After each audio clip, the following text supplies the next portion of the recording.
This week in country music history, Clint Black, a young man from Katy, Texas, walked into the most famous stage in the world. He wasn't just another new artist trying his luck in Nashville. He was part of a generation that would completely reshape country music in the 90s. Welcome to CMA's This Week in Country Music History.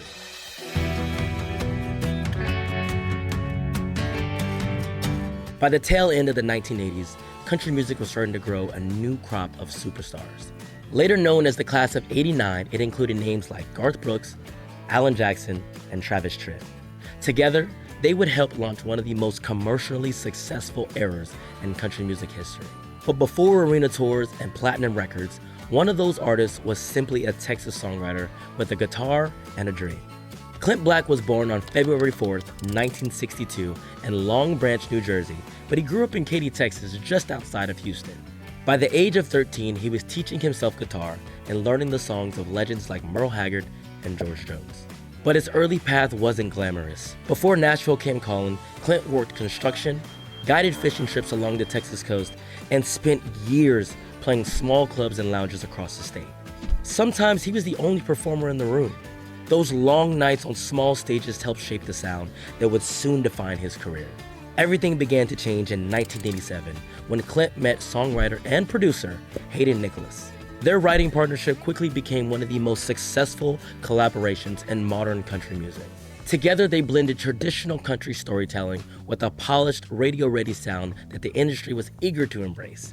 That partnership led to a record deal with RCA Records. In February of 1989, Clint released his debut single, A Better Man. The song caught fire almost immediately on country radio. Just a few months later, Clint received an invitation to make his debut at the Grand Ole Opry. On April 22nd, 1989, Clint stepped into the Opry's famous wooden circle. One of the biggest honors in country music, the circle connects artists to legends like Hank Williams, Patsy Cline, Johnny Cash, and Dolly Parton. The reaction that night was immediate. What set Clint apart wasn't just his voice, it was his authenticity. While many artists relied on studio musicians to record their albums, Clint insisted on recording his debut project with his own touring band. That raw, live chemistry carried over perfectly to the Opry stage, and Nashville quickly realized it had discovered something legendary. Soon after that Opry debut, Clint Black's career exploded.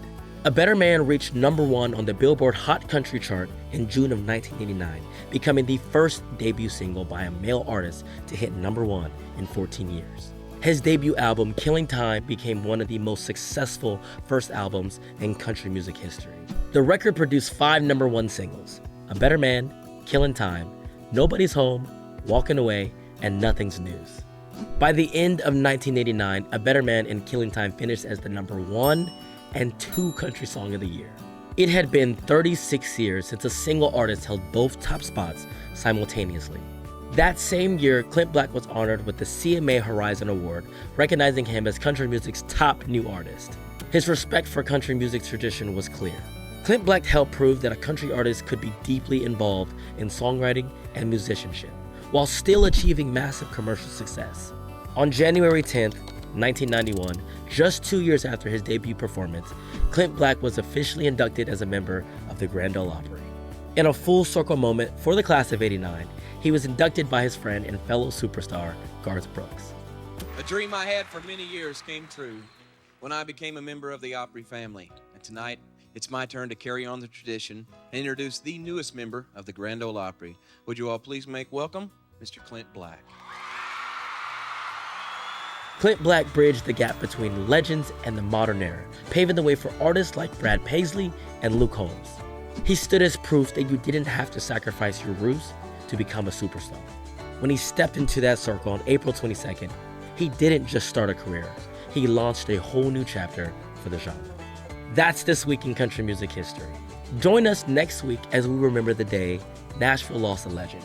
We're honoring one of the most emotional eras in country music and the final goodbye of the man they called the Possum, George Jones.